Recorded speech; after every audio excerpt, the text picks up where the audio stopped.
I'm Ken Rockwell. Let's take a look at Nikon's newest Z7 Mark II camera and see what it can do. First, gee, can this thing take any decent pictures? Let's find out. Here's a shot in Pismo Beach. This is with the Z 24-200mm at 39mm wide open at f5 at a 25th at auto ISO 100 with plus 7/10 of a stop exposure compensation. This shot here is handheld at night with the Nikon Z 14-24mm f2.8 at 18.5mm wide open at f2.8 handheld at 1/4 of a second, thanks to the internal stabilization of the Z7 Mark II at auto ISO 200 with minus 7/10 of a stop exposure compensation. This is with zooming in my video editing software. It's not actually zooming the lens. It's zooming on the still images. Now, these are all shot as JPEG in the basic quality optimized setting for JPEG. I've always shot JPEG. I don't shoot RAW because I don't need to shoot RAW, but that's another day's video. This shot here, dawn over the Irish hills. This is shot in the square crop mode with the Z 24-200mm VR at 92mm at f10 at 1/1000th at auto ISO 64 with minus 7/10 of a stop exposure compensation. This tree bridge is shot with the Z's 24-200mm VR at 24mm at f8 handheld at 1/10 of a second at auto ISO 64 with minus 7/10 of a stop exposure compensation.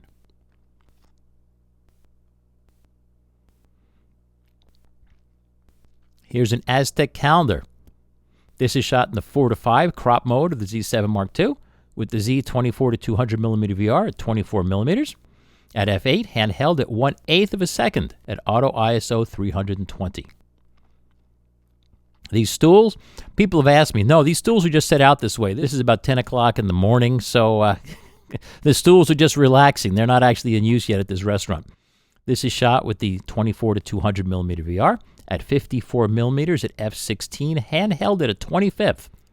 The Old Mission San Luis Obispo at dusk. This is with the 14-24mm f2.8 at 16mm, wide open at f2.8 handheld at a 15th of a second. These colorful trees. Now this is shot in vertical mode, so I'm zooming around here. This is with the 14-24mm f2.8 at 14mm wide open at f2.8 handheld at 1/8 of a second at auto ISO 250. Now notice, as always, I try to shoot at the lowest ISO I can, so 1/8 of a second was as slow as this was going to still be ultra sharp, so that's where I shoot. A lot of other people will get lazy and shoot it at, say, 1/30 of a second at a much higher ISO. Higher ISOs can lose you color saturation and certainly will lose you fine details and resolution. So I always shoot at the slowest possible ISO that I can. That still gives me ultra sharp results with no problem with camera motion. Here's the Carnegie Library in San Luis Obispo. This is with the 14-24mm f2.8Z at 18mm handheld, wide open at f2.8 at 1/8 of a second at auto ISO 1400, which is a little more ISO than I'd like. You know, if I was a tripod kind of guy, then I'd shoot this down at ISO 64. But hey, this is what I got. Minus 7/10 of a stop exposure compensation. And even at ISO 1400, this camera looks great, just like all digital cameras have looked great. It looks better if you really want to zoom in, like all digital cameras, if you shot it all the way down to 64. And by the way, ISO 64 is the normal base calibrated ISO of this camera. It does tend to default to 100, so people don't get too confused. But ideally, shoot at a base ISO of 64 for better overall sharpness. Although, to be honest, as I'll show in the ISO samples, it really doesn't make any difference. But if you know what you're doing, it just feels better to shoot at 64. Here's Morro Rock. This is the 24-200mm VR at 24mm at f6.3 at 160th of a second at auto ISO 64. And this is a split-toned print. The Z7 Mark II does a great job of correcting for distortion at 37mm at f8 at a 250th at auto ISO 64. This is a brick wall. Here's a sculpture. It's shot in the square crop mode. Again, I shoot for gallery exhibition, not for videos on YouTube. So videos on YouTube are all long and skinny as 16:9. So these don't look as great on video because you have to crop them and smush them around to make them fit. But hey, that's the way the world goes. This is the 24 to 200 millimeters, set to 29.5 millimeters at f7.1 at a 200th at auto ISO 64 with minus 3/10 of a stop exposure compensation. Here's an ice plant flower. Of course, this is in Cambria, which makes it better. This is with the Z 24 to 200 millimeters at 200 millimeters at f6.3 at a 500th at auto ISO 64 with minus 3/10 of a stop exposure compensation.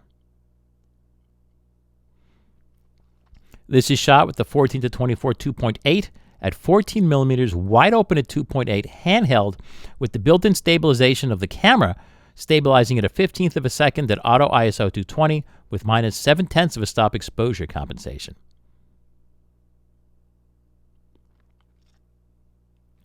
Here's at a higher ISO. This is with the 14 to 24 millimeter 2.8, set to 14 millimeters at f2.8 at a 15th of a second at auto ISO 1250 with minus 7/10 of a stop exposure compensation.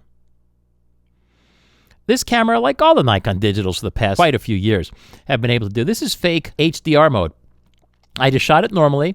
I underexposed it by a third of a stop just to keep the highlights from blowing out. And so long as the highlights don't blow out, you can always bring up the shadows later, which I did with perfectly clear software.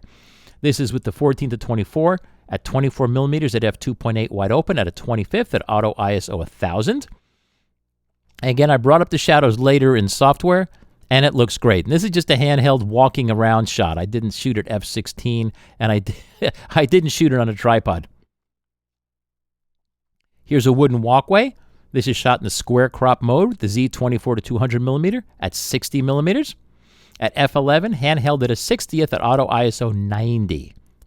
I vignetted a little bit in my computer for emphasis and flipped it in Photoshop CS6 to read it properly from left to right because as an American, I'm used to reading from left to right. And so if I have to read from right to left, that freaks me out. So I like to have all my photos read from left to right. And this is a split-toned print.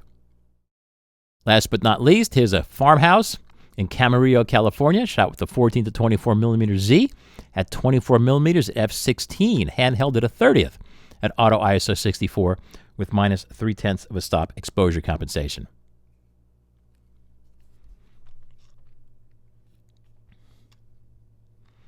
So as we all know, the Z7 Mark II is Nikon's best mirrorless camera available at the time of this writing, which is July of 2021. They have other Air cameras that you can't buy, so we'll forget about them. It is unbeaten technical image quality. There's no mirrorless or any other kind of digital camera out right now, which I know of, in either medium or this format, which can give me better colors and better low noise and better color rendition than this camera. Admittedly, I love my Canon cameras, my Canon R5. I don't care as much about the technical issues of shadow noise as I do about the ergonomic issues, so I prefer my Canon cameras for ergonomics because it lets me get my pictures faster and better, and thus I get the shot. If you're in a laboratory, I will admit the Nikons do have better shadow noise. Sometimes the Canons have a little more shadow noise, which doesn't bother me, but it drives some people crazy. What's new about this camera is now the electronic level display is less annoying than it used to be. It used to be really annoying in the original Z7, and this crazy thing here would just get in your way so you couldn't see your subject. Now, see, here we go. They made it a little bit lighter. Admittedly, newer software might have improved that as well in the Z7, but now in the Z7 Mark II, I can use this all the time and get leveler shots than before. Most importantly, it's added a second SD card slot. So I have the obnoxious XQD card slot, which also reads CF Express Type B, Bravo, and as well as SD. So I keep a big CF Express card in here. In fact, let's see what I've got. Oh, I've got my Ritz gear. I have a review of this card, 256 gigabyte. I never take that out except to just show you there. What I always do is when I shoot, I pull my SD card and download from that. And this way that CF Express card just serves as a huge stupidity-proof buffer. So in other words, everything I've shot on this camera is still in the camera. And also when I format my cards, because it only formats the one card at a time, if I accidentally format before I download it from the SD card, I can always go back and get it off the CF Express Type B card. So actually that's good. I'd rather have 2 SD card slots, but too bad they didn't ask me. It adds an image processor over the old Z7, which lets it do more a little bit faster. It rates about 2 stops better autofocus in low light than the old Z7. It has an optional vertical battery grip. It has a new ENEL15C Charlie battery, which works with the same charge as the older versions, thanks. It now can do 4K at 60p, which if you use interchangeable lens cameras for video, maybe you're impressed, but admittedly, the iPhone 10 of 2017 did 4K at 60p. And to be honest, I shoot all these videos on my iPhone. This is being shot on my iPhone 12 Max Pro. I wouldn't use an interchangeable lens camera. Why? Well, simple. The video on my iPhone, look how it can track focus. In, out. As I'm doing this, if you look at the background, you'll see how the camera really is focusing. It's like having an assistant camera or focus puller tracking focus here live. I've never seen any mirrorless camera that can do that well on a full frame. You can now do 10-bit log. It has animal and people detect eye-controlled autofocus. Supposedly, you can buy a 12-bit ProRes Video RAW upgrade. I could care less. They've added some new languages to the menus. It's got Thulu, Pig Latin, Old English, Mime, Klingon, and even Loud English for people who are English learners in the language options. It's about an ounce or 30 grams heavier than the old Z7, and it's also $400 less expensive at its introduction than was the Z7. However, they've offshored to Thailand. They dumped production overseas to save themselves money. Honestly, I'd rather be paying to have my camera made in Japan, quality product, domestically made in the same country as designed, than offshored. But hey, too bad. Technically, there really isn't anything different with these offshored cameras. It's just the feeling. But I will admit, my particular sample of camera, the viewfinder is slightly crooked. It's not properly aligned. So when you have the camera all lined up horizontally, the image isn't really horizontal. And a way to see that is if you pointed at a straight line like on a building or the horizon at the beach, you'll notice if you look with both eyes, the actual finder image in this one sample is not perfectly aligned. What's also cool and new is the exposures can now be set directly down to 15 minutes or 900 seconds. You have to enable these at menu and then the pencil setting menu, D6, extended shutter speeds, M on, and then you can get down to very long exposures. What's also good is better than Sony. The optimum overall ISO can be set as low as 64, or you can pull it to 32, which gives you cleaner results. With Sony's higher resolution cameras, they really should be going down to 25 or 50, but they don't, and they default to 100 for their lowest ISO. This gives us better images. And of course, you can pull it down to ISO 32 for ultra-sharp, ultra-quiet results. There are numerous manual focus aids for fast and precise manual focus. There's a time exposure mode, so you can tell this camera to start exposing, come back an hour and a half later and tell it to turn off. It has 3 presets in the top dial, U1, U2, U3. I like that. What's bad about the camera is, like many and most mirrorless cameras, the response in the finder or the rear screen is always slightly delayed from where you're actually setting it. For instance, as I'm changing this seems pretty quick, but it's not. There's maybe a 30th of a second delay, which means as I'm changing my shutter speeds here, I actually have to wait for them to catch up. If I just go real fast, I always have to wait for them to catch up on the back or on the viewfinder. That takes time, which costs me money. Another defect with all the Nikon mirrorless cameras is the matrix meter no longer properly exposes whites, snow and sand as white in direct sunlight, as all the real matrix meters have done since 1984.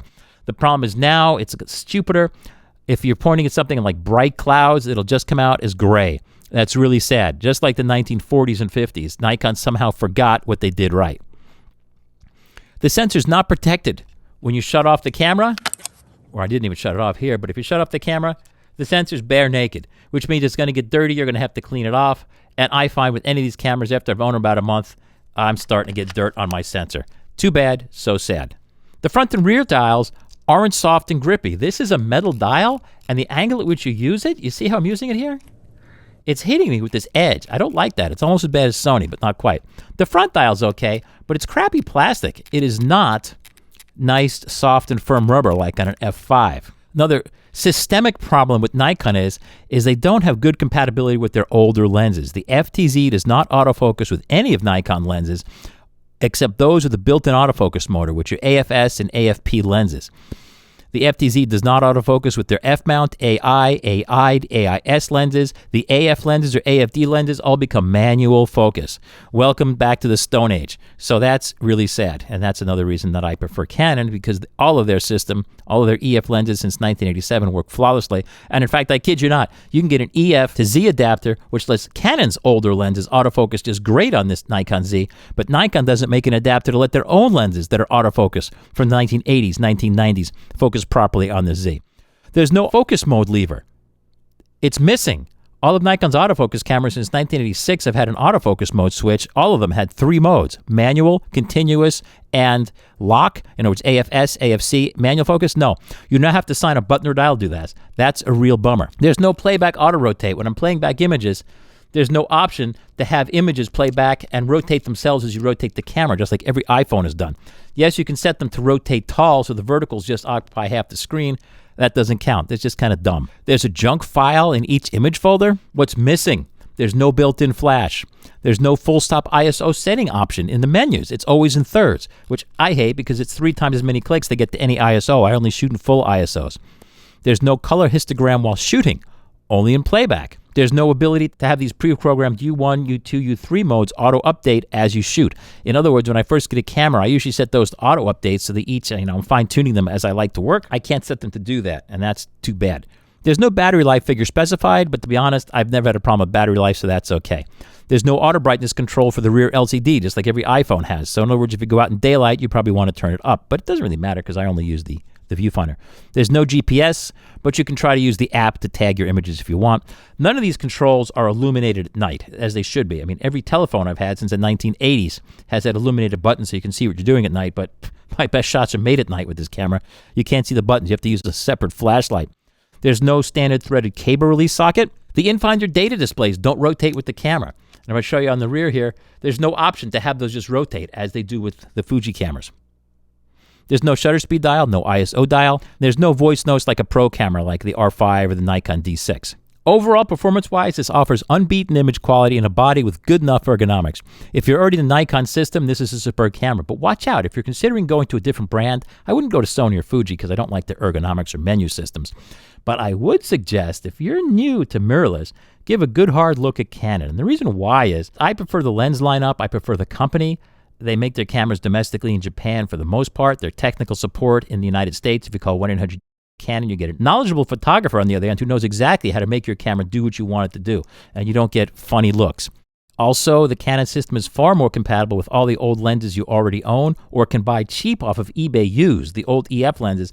Nikon makes it look like the FTZ adapter lets you use all your old Nikon lenses. No, probably not. The older you are and the more older Nikon lenses you have, like me, who has everything, the less likely you are to be happy with the performance of the FTZ. So please, if you think you're going to buy this camera because you're already deep into the Nikon system, make sure that the lenses you own really will work with the FTZ. And I have a written review that covers in explicit detail what does work and what does not work with the FTZ. What Nikon does better than any mirrorless brand is instant manual focus. You can always grab this ring at any time the camera's on, regardless of how you set it, and it's going to respond to this ring being turned, especially even in autofocus continuous mode, where it's always tracking autofocus. Once you grab this ring to tell it you want it focused someplace, it's going to stop and stay there. No other brand does that. Some other brands like Sony, really you can't even program, so you can always have that. You can only get the other brands like Sony and Fuji to give manual focus override only in certain modes, which doesn't really count. Among the many ways you can focus this manually is, well, of course, just turn the ring until it's sharp in the finder. You can use a focus zone in manual focus, and it's going to turn from red to green when it actually is in focus. You can magnify the live view image on the finder at the rear LCD. There's a 3-way null indicator, in other words, 2 arrows and an OK dot in the middle that even when zoomed tells you what direction to turn the ring for perfect focus. You can have focus peaking, which you set at menu, custom, the pencil icon, D, shooting display, D11, focus peaking and peaking level. And also there's a rough near-far bar graph indicator of focus distance to let you know at the right or wrong end of the focus range. You notice you at least get a near and far indication, which is better than no indication. I love the various crop modes I get from this camera. In fact, I set my red button here to let me select those directly. I can select from full frame, the DX crop, which is really digital zoom. I can select 5:4 or 1:1 Hasselblad format. I love that. Ergonomically, the card door is perfect. To get to my cards, all I do is push this door like this. It's spring-loaded. I can get my cards out. I'm done. To close it, one step and I'm done. Many of the other cameras have either dopey little locks here or so forth, but they're dumb. This door never pops open by accident because you're always holding it and keeping it closed. It seems silly, but this is something I use all day, every day as I'm shooting to get my pictures out of the camera, get my cards in, get them out, get them in, get them out. I love that. And this is something with which I have to interact all day, every day, so that's important. It does have a multi-way nubbin, as well as a 4-way rear controller. It's good that there are these U1, U2, and U3 modes, but the sad thing is on this camera, as well all the Nikon mirrorless cameras now, they don't really work properly. They only save and recall about 2/3 of what I need. Some things like advanced mode, display brightness, crop modes, those still need to be reset manually each time I change my settings, so that's a defect. The play button's on the wrong side. The only way I can get to the play button is to use a second hand. I may not have this second hand available. I may be using it to hold another light or light modifier or signaling to the people I'm shooting or something. I don't like that. What's weird also is the rear dial is ignored in the A exposure mode and this front dial is ignored in the S mode. Why are they ignored? If I want to change my aperture shutter speed using the other dial, please let them be active. Also, the mode dial's on the wrong side. It requires a second hand and 2 fingers, one to push or maybe like that to unlock it. It should be here where I can get to it with my thumb. The charge light. I charge this in camera, the battery. You charge via USB-C, and the charge light is a microscopic LED that you can't even see here because it's not lit, and it's very difficult to see, and it's easy to cover it up. These little port covers are crappy. They're just plastic, and they're going to fall off in a few years. And if you don't push them on all the way, then they look foolish. The finder is bright and sharp. The eyepiece is big, but it should be bigger because it's not unusual to have to move your eye around a little bit to see all the different corners. Let's look at its high ISO performance, which again is state-of-the-art.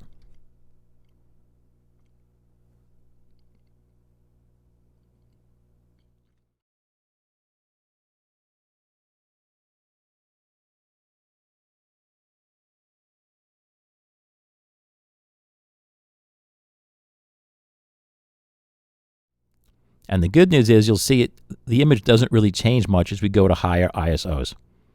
The only thing that really changes is the blacks are not really as black. But this is great. This is superb performance. In other words, if the image doesn't change when you look at the whole image like this, as you go to higher ISOs, you're doing well. If we go to these 600 by 450 pixel crops, which are magnified by 14 times compared to the regular, we're going to see how we lose detail. The most detail is down at ISO 32, which is a pulled ISO. You have slightly higher highlight contrast, which looks a little sharper. If you can't control your lighting well, then you might blow out the highlights more easily. Like you may lose about a half a stop on the high end, but work with that. You're the photographer. You're supposed to control that. And certainly at ISO 64 and all the other ISOs, you'll see that as I go to higher ISOs, we start to lose details, that some of the fine details start to get smudged over. Especially if you look between the numbers on the clocks, even though the big things, the big details, the numbers stay sharp, all the fine details start to get smudged over, and that's just noise reduction, and that's normal. Every camera does this to one extent or another. You'll notice as you get to the very highest ISOs, the pushed ones, the H1 and H2, the picture's mostly gone. You get the large details, but the small details are history, just completely erased by noise reduction. Let's look at the dark area. This is where ISO 32, the pulled ISO, really shines. It's just luminous, the level of detail we get in the shadows, as you'd expect. And as you go to higher ISOs, you really don't have any light to work with. In other words, a higher ISO is just exposing less on the sensor and then bringing it up later in internal camera processing. So the shadows are what really starts to fail. And as the ISOs get higher, you not only lose the bricks in the back of my fireplace. These, again, are different crops of the same images we saw of my fireplace. At the very highest ISOs, you lose the screen entirely. And at the very highest those, you can't even see the big iron scrolls. There's nothing left in the shadows. For lens correction, the Z7 corrects for any or all of distortion, diffraction, and fall off, and you may turn any of those on or off, although some of the lenses don't let you turn off distortion control. The Z7 II always corrects for lateral color fringes, lateral chromatic aberration. It's part of Nikon's secret sauce, and all their digital cameras since about 2007 have done this. There's no way to turn that off. Mechanically, it's a mishmash. It's a mid-level camera. What's metal are the strap lugs, the top cover, the mode dial, this finder hump, the hot shoe, the top right control dial, the lens mount, this back cover, the LCD hinge, but not the LCD itself, the car door hinge, which is this, and its spring, the bottom plate around the tripod socket, and the tripod socket. What's plastic is the mode dial release button is plastic. All the buttons on this camera are plastic. The top LED cover is plastic. The car doors cover, all levers, all nubbins, the rear multi-way controller, the LCD cover. In other words, this piece of plastic is plastic. The LCD frame is plastic. The bottom cover is plastic. And the battery door. In other words, battery door is plastic. This is plastic. This is metal. The way the LCD works is the LCD hinge is metal, but the frame is plastic. Now, the LCD, everybody's got their preferences. The LCD doesn't do much in terms of mobility. It comes out a little bit, it can go down 45 degrees, and it can go up only about this much. It can't flip around for self-portraits, doesn't do much. It doesn't flip around the other way, but some people prefer it this way. You know, potato, patata. There's no perfect way to do this. Personally, I prefer a bigger LCD that doesn't even move. The serial number is on the sticker, certification sticker behind the LCD. So you could look for hours and not find anything. You got to know to flip this open to get to the sticker. Image stabilization works relatively well. It has internal sensor shift stabilization, and especially with anything other than an ultra-wide lens, I see about a 3 to even a 4-stop real-world improvement, so I'm impressed. It works really well. Here's a shot with the 14 to 24 millimeter f 2.8 at 14 millimeters at f7.1 to get everything in focus, down at a 1/10 of a second at auto ISO 64 with minus 7/10 of a stop exposure compensation, and it's ultra sharp. This OLED display is pretty good. It has several levels of automatic brightness control, and in most light, for instance here my studio lights, it's very visible. Even under starlight, it dims well so it doesn't blind you, so it looks great. The only thing it doesn't do is in broad daylight with direct sunshine on here, it just can't get that bright to see it. But I don't really use that. I would much rather have my mode dial over here, but Nikon didn't ask me, so too bad. For power, I get about 600 shots per charge in general walking around shooting. Now, if every shot I made, I stopped and played back and twiddled with menus, I would get much less. On the other hand, if I was just shooting continuously, sports where I just went brrr, brrr, and very rarely play back, I would probably get thousands of shots. The clock accuracy varies in every camera. It's actually an analog adjustment as they adjust the 32,768 hertz, the quartz oscillator for the clock, but mine only loses 5.5 milliseconds per day or 1.6 seconds per month. That's about 10 times more accurate than most digital cameras, but as I said, every sample is different, and I just got lucky. Ultimately, they never vary. I wish they were calibrated better, but the reason I worry about that is when I shoot multiple cameras, for instance, usually my iPhone, which is always dead nuts on, and this, over time, this can get minutes slow or minutes fast, or every digital camera will. And then when I'm trying to sort my images by capture time so I can get all the similar shots that were shot at the same time, I would lose sync. That's why I worry about clock accuracy. But this is excellent in terms of clock accuracy. To use this camera, I have a complete online multi-section user's guide. Just follow the link in my description, and you can learn everything I know about using this camera, as well as my setup files that you can download and load into your camera and get the setup files to get the same shots I get. So by all means, this is a marvelous camera if you're in the Nikon system, and I would caution that all because you own F-mount, DSLR, or SLR lenses, don't get too excited about using them on this camera. In fact, if you have manual focus SLR lenses, I find those work just as well because they're totally mechanical and totally non-communicative with the FTZ adapter, work just as well in the Canon cameras. But if you're in the Nikon system, it's probably among their greatest camera. But don't forget the Nikon Z6 II, which sells for a lot less and shoots a little faster. Resolution doesn't matter. 24 megapixels is more than enough for anything unless you're printing 30 feet wide or more and actually looking within a couple of feet. Other than that, the differences are negligible. Because of pixel dumping, and I have a whole article on pixel dumping, did you know that your 4K monitor only has 8 megapixels even if you're watching on a real 4K monitor, which I doubt you are? So by all means, the Z7 Mark II is marvelous for nature, landscape, post-portrait, science, and architecture, but everything except groups of people. I found groups of people doesn't always know how to pick out the right head. For lenses, honestly, my favorite is the Z24 to 200 millimeters for all day, everything use. A lot of people get afraid because it's relatively inexpensive, it's small, it's compact, and has a huge zoom range that, oh, it's not going to do everything you need to do. No, you saw the images. It works great, and even better than, say, using a 24 to 70 f2.8 and the 70 to 200 2.8 is I always have the right lens on the camera. Just turn that ring and get the shot I demand. So I would say get the 24 to 200 millimeters VR and be happy. For a wide lens, I would get the 14 to 30 over the 14 to 24 that I use because the 14 to 30 is only a stop slower, which doesn't really matter, but it's much more compact, much more practical. But you know, Nikon makes a lot of lenses because we're all different. For flash, I really like my SB400, which is an obsolete flash. It's still better than any of the new flashes, I think, and there's links to that, and you can get that for about $100 used off of eBay if you follow the links in my description. And that's a little bit of what I think about the Nikon Z7 Mark II. Now, as always, for all my reviews, for over 20 years, my website, kenrockwell.com, has been the world standard for the only really independent, high-quality, experienced, knowledgeable commentary on all these cameras. Go there. There's a lot more detail on this camera in its written review. You can download the original files directly from the camera for all the images I showed you, so you can analyze them yourself and make your own choices. Do you like the quality of this camera or not? Also, my user's guide is there. Follow the links from my description or just go to kenrockwell.com. It should be pretty easy to find. That's the best source of information. These YouTube videos I do for fun because I get a kick out of it. But ultimately, if you're serious about purchasing this, please go to my website and read that in detail as well.